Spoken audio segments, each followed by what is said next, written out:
My name is John Minervino. I'm 54 years old.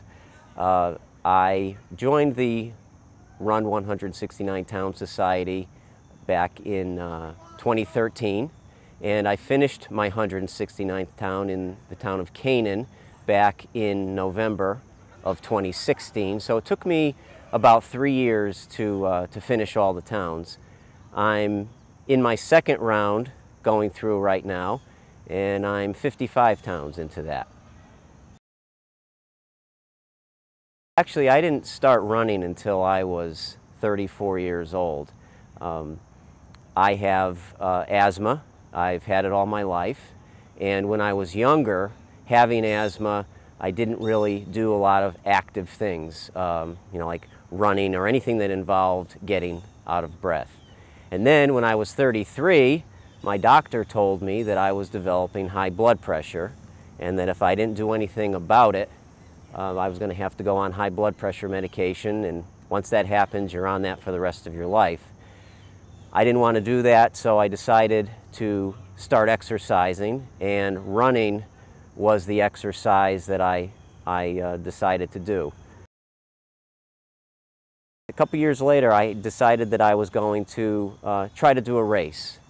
And I registered and ran in the year 2000 in Long Island, New York. My first race was a marathon. Marathon is 26.2 miles. I finished it. I was still alive. I felt pretty good, so I decided, well, I'm going to run another one. And that fall, I ran, in the year 2000, I ran my first Hartford Marathon. And actually ran that one pretty good. I felt good, my chest didn't bother me, everything was great.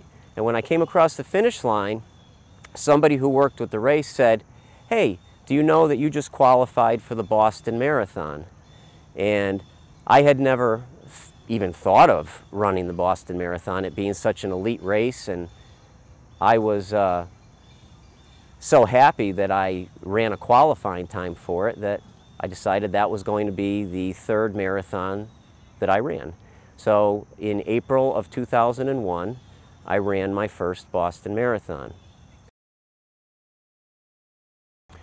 Running has benefited my life in that it's certainly made me a lot healthier.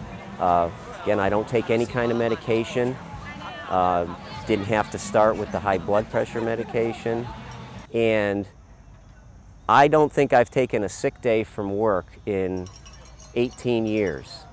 Prior to that, because I was asthmatic, I was good for at least a couple weeks, sick weeks, every single year. That doesn't happen anymore.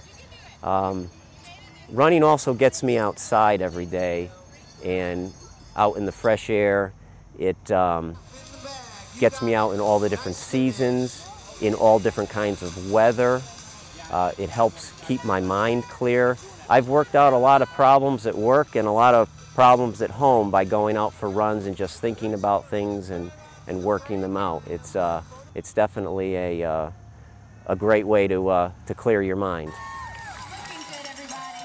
Well, the running community is great, especially here in Connecticut. It's a kind of a close-knit group of people, especially the fact that I belong to the Run 169 Town Society. When I joined that back in 2013, I'm pretty sure I was member number 50. And today there are over 2,300 members in that group. It's really great to be able to go at any time of year, anywhere in the state, to any race, and know that you will have friends there that you can talk to, warm up with, and run with. So, long story short is, I went from a 33-year-old who was inactive, who was asthmatic, and who had high blood pressure, to today, I'm 54 years old, and I'm looking forward to running in my 18th consecutive Boston Marathon. I run over 3,000 miles a year. I run in approximately 100 or so other kinds of races each year. I no longer use any asthma medication, and I never went on high blood pressure medication because my blood pressure is normal today.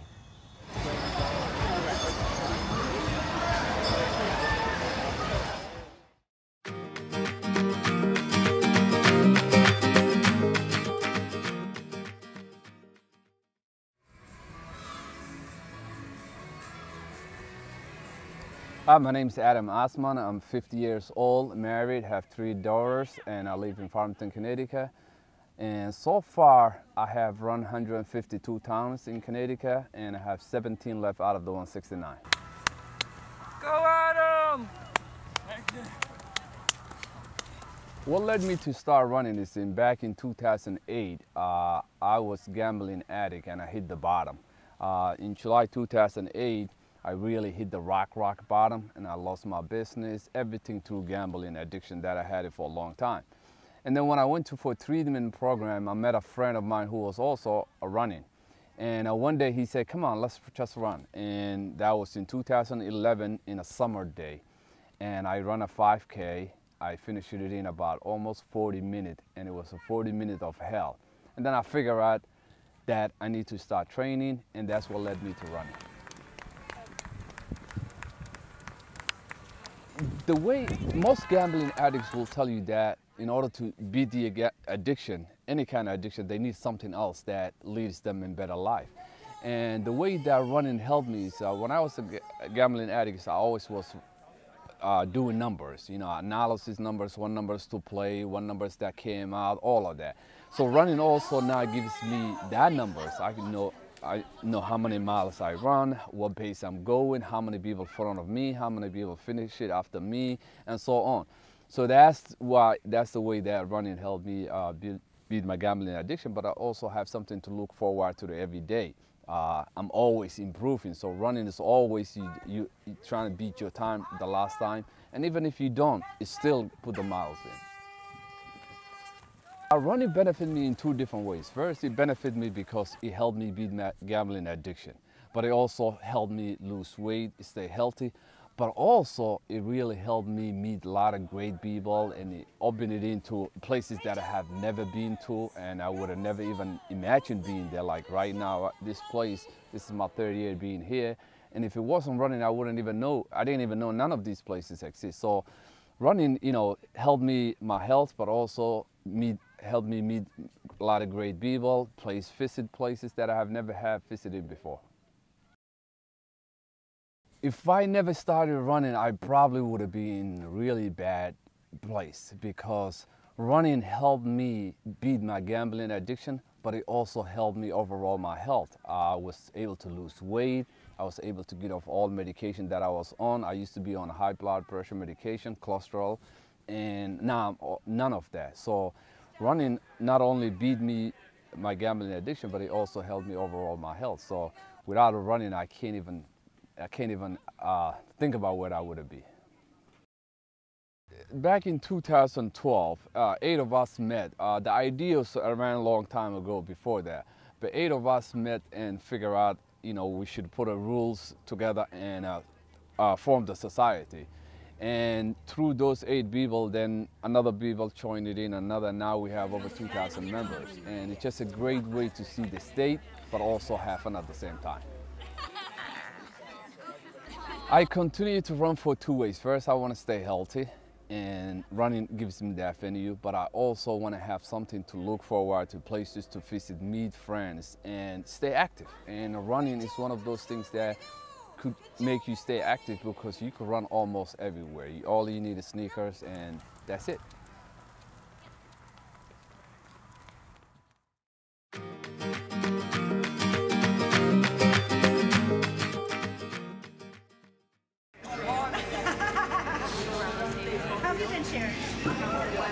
Hi, I'm Sharon Reiner. I'm a member of the 169 Society. I joined the Society in 2014. I had been running for a while. I started running in 2004 when I coordinated a team from Marlborough to participate in the Old Wethersfield 5K. Some people say, oh, you're an inspiration to your children. Well, with me, it's the reverse. It's my son, Ben, who got me into running. I used to drop him off in high school here on the airline trail for cross country, and he would go out and do his training. And my goal was to be able to, run for 5 minutes and walk for 25. In 2014, I had a major health crisis. That was the year I signed up to run the Oniantic 5K that I had done many times. And the morning of that race was like every other race morning. I was reaching for a water bottle and everything went white. Next thing I knew, I woke up in an ambulance and saying, this day isn't going quite how I thought it would. I was diagnosed with a subarachnoid aneurysm that was actively bleeding, and I had to be life-starred to Hartford Hospital, and I had surgery the next morning. People that have this happen to them, 49% of them die when the aneurysm blows, when everything went white, because I didn't breathe for 4 minutes. If this had happened at any place other than a race, and a Hartford Marathon race at that, I would be dead, because I didn't breathe for 4 minutes. I crossed the finish line and went down. A runner behind me, who was an EMT, saw me go down, went down with me, administered emergency breathing for me, and the ambulance crew was right there. So I went down, somebody helped me breathe. They had the volunteer ambulance people from Old Lyme, and that took me to Lawrence and Memorial Hospital. And by the grace of God, that's the only way I can say it, I recovered. I am no more impaired before, afterwards. I don't drool on myself any more today than I did before. I was released from the hospital after 2 weeks in the neuro ICU, where I was kept flat on my back with intravenous going in both arms to keep me alive. I came home with no muscle tone from being in bed for 2 weeks. And I went to my bed the second day, the day I came home, and said, I could stay in this bed forever, and I'd become poor Sharon, and no one would ever judge me. But I said, well, let me go down to the kitchen. So just going from my bed to the kitchen was an outing. And then the next day I went from the kitchen to the mailbox, and then a neighbor's mailbox, and then another mailbox.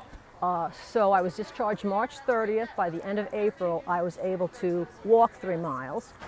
By the end of May, I was able to run 3 miles. Then I entered a Hartford Marathon race. It was a race they have over in East Hartford, and I came in second in my age group. And I said, whoever came in first, there's no honor in beating somebody whose brains had blown up. Number, I believe, 274 down. January of 2016, I got a phone call that no woman ever wants to get. I was diagnosed with invasive ductal cancer. When I got the phone call, while out running with friends, we're doing a fun half marathon, and I got the call from the radiologist saying you have invasive ductal cancer. So I walked back to my car, really disturbed, and I messaged my friend Julie and said, you know, we're in this Winter Warrior Challenge. I don't want to fall out of the challenge. I have a doctor's appointment tomorrow. Could you meet me at the doctor's appointment so we could walk on Saybrook Road after the appointment to keep in the challenge? The only time I cried during this whole breast cancer story is when I got out of that car on Saybrook Road and opened my car door. There were at least 10 women there that Julie had texted these women, and they came from all over. And all she told them is, Sharon needs you. And I got out of the car, and those women walked me into the appointment. And we came up with the plan that I was going to have the mastectomy, and then we'd have to see whether it'd be chemo or radiation. And then I told the doctor, I gotta go. I ain't got no time for cancer. My friends are walking around outside the building. So I joined them outside, and in the Winter Warrior Challenge of 2016, I never missed a day. January 26th, I had a partial mastectomy, and I got up before the surgery and did my mile ahead of time. And while I was having surgery, my friends all did their miles wherever they were, and they all did their miles for Sharon that day. So I had the surgery, waited to get the results. All the nodes came clear. So then I had 20 consecutive doses of radiation from March 16th of 2016 through April 12th of 2016. And then here we are now in 2017. My friends Selena, Heath, and a lot of other people trained with me all winter to run the Boston Marathon, which I successfully ran in April and did it in 4:27. And now I'm training to run the New York City Marathon in November. What kept me going through these 2 health crises where I got to cheat death, not once, but twice, next time death comes knocking at my door, I'm saying, we're all full here, thanks a lot, was really my faith in God, my friends, and my family. And if cancer wants me now, it has to catch me. And I'm too fast. It's not going to catch me.